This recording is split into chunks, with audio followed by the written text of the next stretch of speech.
so I promise I didn't lie.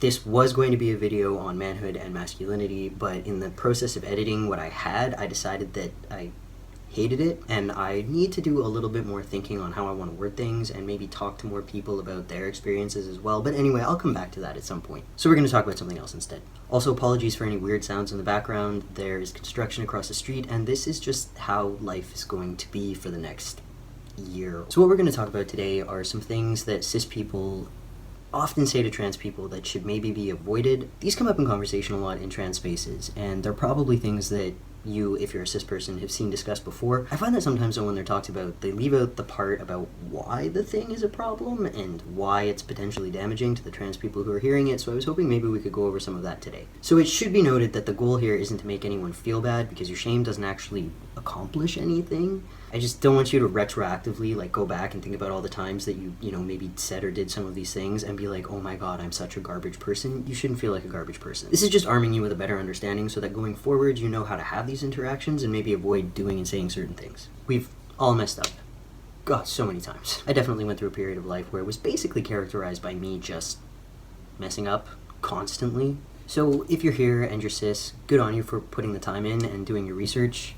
And if you're cis and you're here because a trans person sent you this video, that means that they like you and they would like to continue hanging out with you. So don't see it necessarily as an insult that they felt you needed to watch it, so much as a reflection of how much they love you and want to keep you around. Now, you can understand their experience and contribute positively to it. So I'd like to start by talking about some of the do's and don'ts when someone has just come out as trans. You probably already know that the process of starting a transition, whether it's medically or socially, is just, it's a lot. Because of this, it's really important not to bombard trans people with a lot of questions and doubts that you have, because I can guarantee you they have their own questions and doubts that they're working through at that time. Adding yours is basically like dumping gravel into a sandstorm. I see you're going through this very challenging thing, but would you like some more? Is this helping? With all of that said, it's a tough situation because the timing just works out in such a way that when they're in that really delicate place where they're still trying to process everything and understand themselves and work through some really difficult stuff, that's also when you're going to be most likely to have all of these questions because it's such new information. So it is simultaneously the worst time to be asking these things and also the prime time to have these things to ask. Basically, I'm hoping I can help with that. I found that a lot of the shock and confusion that cis people experience when a loved one comes out as trans just comes down to the whole trans thing seeming like a really big change. And don't get me wrong, it is. That is kind of the point. But I think it's important to remember that we're all changing, and that includes you. The difference between the life changes that you're experiencing and the life changes that your trans friends go through is basically that yours aren't considered taboo. If you think you're the same person that you were 10 years ago, you are sorely mistaken. So while transition is indeed a big change, part of the shock and confusion surrounding it is mostly because it hasn't really been normalized. Choosing to start a career is a big change. Getting a promotion is a big change. Deciding to have children is a huge change that permanently shapes the rest of your life from that point onward, and people do that all the time. In fact, we kind of have a weird culture of encouraging it. Like, can you imagine if people responded to transition the same way that they respond to someone having kids? And transition really only affects one person when you get right down to it. People treat that whole shaping a helpless creature into a functional human thing like it's no big deal at all and act like an independent person living their best life is some earth-shattering concept. Let's get to it. In talking to other trans folks, one of the statements that came up pretty frequently as to kind of a no-no thing from friends and family that ends up being said is, "You'll always be the same person to me." I think this is often said with the best intentions, but sometimes it's kind of said with an air of passive aggression as well. It can be a little tough to wrap your head around, but in a lot of ways you haven't really gotten to know your friend's true self just yet. Saying that they'll always be the same person to you is kind of defeating the point of transitioning. There's a lot about the identity that you knew them as that they're not going to want to carry forward. And it's not only important for them to feel like they're getting a fresh start where they really get to be themselves, it's also important for you to put yourself in a mindset where you can kind of update your mental understanding of who they are. So rather than "you'll always be the same person to me," try instead "you're my friend either way," or "I'm excited to get to know you better." Both of these statements come with the message of your friendship holding strong regardless of your friend's gender presentation without erasing the importance of it. And if after that you're still unsure, you can never go wrong with "I'm so happy for you." The next one that warrants mentioning is, "Oh, so you're gonna be a girl now?" or "You want to be a man?" Really any other variation of "so you're becoming something else." I understand wanting to clarify, especially when we've been surprised by something, because saying it out loud can kind of help solidify the concept and make it a little bit more palatable for the brain. The problem here is that many trans people, not necessarily all of them, but many, regard themselves as having always been their correct gender. So transition is more like taking off a mask than it is doing a full 180. Now, sometimes cis people ask this question so that they can double check pronouns and how to refer to someone, and this is a really good impulse to have. So a good alternative would be, how would you like me to refer to you? Or simply, what are your pronouns? I'm going to take a second to quickly mention that if someone has just come out to you, double check with them about how out they are, because some folks in that phase kind of like to tell people one by one before making a really big announcement. I know it's confusing for us too. So in addition to, how would you like me to refer to you, it never hurts to double check when they want you to start doing that. Just the early days are a lot of getting your ducks in a row. So let's jump ahead. Your friend is transitioning, and everyone in their life is aware of this fact. At this point, it becomes your responsibility to retrain your brain. Practice. Seriously. Stand in front of the mirror and say things like, I'm going to see Amy today. She and I are going to go to the arcade. She'd really like to get ice cream after. Another thing you can do is change your friend's name in your phone right away so that you associate their correct name with them every time you engage via text. Will you mess up sometimes?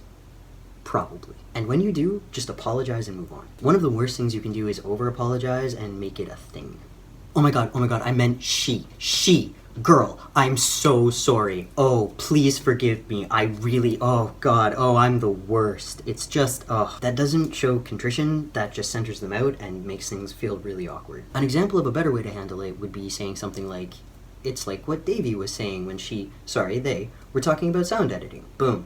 Done. Apologize. Move on, thing avoided. Above all else, please don't get defensive and say things like, it's so hard. There are two problems with that. The first is that it makes it about you. And as much as you've had to adjust to someone's transition, it's not about you. Which I know can be challenging. I don't like it when things aren't about me either. But sometimes that's just how it is. The second problem with saying to a trans person that it's hard to remember their correct name and pronouns is that it's basically saying to them that you don't actually see them as their gender. That you're just kind of playing pretend. I can personally attest to the fact that a lot of us internalize these messages, and it adds a lot of unnecessary pain and self-doubt on top of something that's already challenging. So many people out there try to invalidate us. And so getting it from friends and family, even if it's indirect, really sucks. It probably is hard in the earlier days. It's tough to update your understanding of someone when you have known them a certain way for so long. It is okay to feel that way, but it's not okay to say it. Your loved one's mental health isn't a practice ring for your trial and error, and they're not responsible for your struggles surrounding their transition.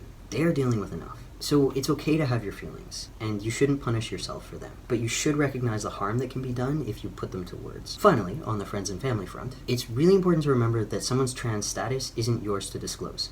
Sharing someone's birth name or the fact that they're trans isn't just a pretty major violation of privacy, it can also cause a lot of problems for trans people. Most of us like to vet someone for a while before we share that particular detail. Because realistically speaking, a lot of cis people tend to view us as less than when they find out. And this often isn't even a conscious thing. I can't tell you how many times I had people default to male pronouns and refer to me as a man just generally in conversation until they found out I was trans. Then suddenly it was super challenging for them to remember the pronouns that they had initially been using. So they met me as a man, referred to me as a man, found out that I was assigned female at birth, and then poof, initial impressions out the window. Outing someone, regardless of how it's done, can change someone's implicit understanding of who we are. And all the social blowback is bad enough, but to make it extra real for a second, it can also be incredibly dangerous. It's not just information you're protecting when you keep this kind of thing under your hat.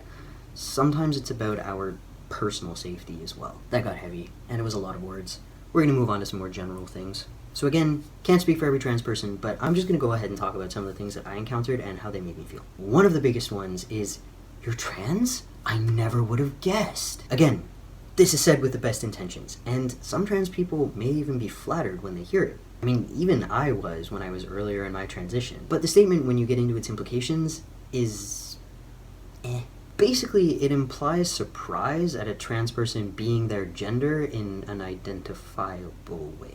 Like, that should just be a given. It also erases variation within our subset of the population by implying that there's some cookie-cutter version of what trans looks like. Just like cis people, we can be masc, femme, fat, thin, fit, lizard people, all over the place. One variation of the I never would have guessed that I got was, you're very convincing. That, because it kind of came with the subtext of me simply performing or trying to deceive people and just generally not being real. And I don't think I have to explain why that's not very nice. Once again, you're allowed to have your feelings, and maybe you really are surprised because you haven't met that many trans people that you know of, and that's okay.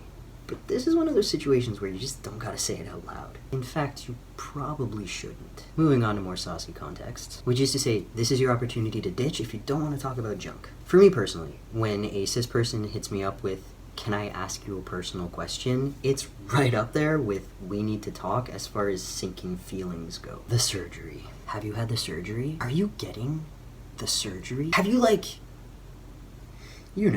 tell me about your penis. It feels weird even having to talk about this because I didn't think that people just randomly asking me about my bits was gonna be a big thing, but apparently it is. Thankfully, this one comes with a really easy rule to follow. Unless you are going to be having sex with a trans person, do not ask them about their junk. In fact, let's go a little further and say that maybe don't ask anyone about their junk, unless you're their medical provider.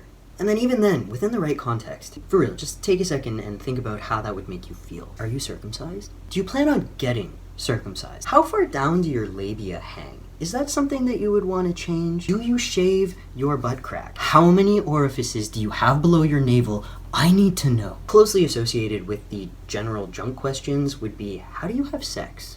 Same way as you. First I take off my human suit, then I perform the customary mating dance. If you're looking for pointers, I'm very flattered that my wicked game reads so clearly. But unless we're about to do the do, you should probably mind your own business. Bringing it back, this is not to say that you should punish yourself for having ever been curious or confused or maybe even having asked this question before. I get it. Humans are curious. And for many people, information about the trans experience is novel and fascinating. It's okay to want to know these things, but being relegated to 24/7 educator on top of just trying to exist as a minority is exhausting. This goes tenfold for members of visible minorities. If there's stuff you want to know, Google it. Or just poke around on YouTube, because there's lots of people who are happy to share their experiences who can tell you more. Basically, the information's out there, so it's kind of cruddy to ask someone to gift wrap it for you. Finally, clocking. And I don't mean clocking. Don't do that either. What I mean here is figuring out that someone's trans and then saying it out loud. I already talked about the fact that this can be dangerous. But in the case of approaching someone and being like, "Are you trans?" This is a complicated one, because even folks under the trans umbrella sometimes feel compelled to do it. We know certain things to look for, and many of us are starved for company wherein our experiences are more understood without having to go through the exhausting process of explaining them. So it can be very tempting to be like, "Say." But generally we don't do that, and here's why you shouldn't do it either. When you ask a trans person if they're trans, you've basically put them in a position where they can either out themselves or lie. It's very no-win. You've also indirectly said to this person that something about them is identifiably in line with the gender that they were assigned at birth, and that can be kind of soul-crushing for a lot of us. It's why transphobes often weaponize clocking when they're trying to tear us down. But in that case, it's just so obviously contrived, and usually in the context where they know we're trans for some other reason. It's almost worse when you get it from someone who cares about you because it's sincere. Generally speaking, when you know someone's pronouns and you know the way that they present, the details underneath it, whether they're cis or trans, really aren't yours to go digging for. If a trans person wants you to know that they're trans, they will tell you. It's just not your place to ask something so personal, even if you have good intentions in doing so. So I think that's it. Sorry for the weird lighting. I'm still waiting for my ring light to arrive so that I can be a real YouTuber. Right now we're working with the sun, which is fickle and likes to hide behind stuff. If you like that and you want to see more, please subscribe. Hit the notification bell if you're feeling extra dedicated. If you want to support me making more of these videos, there's a link to my Patreon down in the description section. Drink some water. Thanks for watching. Adult living their best life is like some wild thing. Can you not bark while I'm speaking, please? Thank you. Oh, shush. There's Miles, he's got some stuff to say apparently.